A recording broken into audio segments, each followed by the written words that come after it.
آن که جان به کف گرفته تن به تن، بر عدو سیته زد و به جان اهریمن.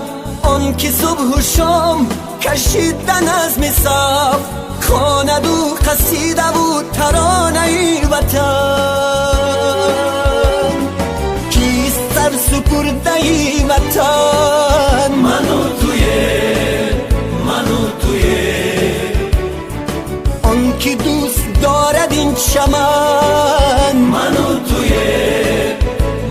تویه، کی سر سپرده وطن؟ من و تویم، آن که دوست دارد این چمن. من و تویم،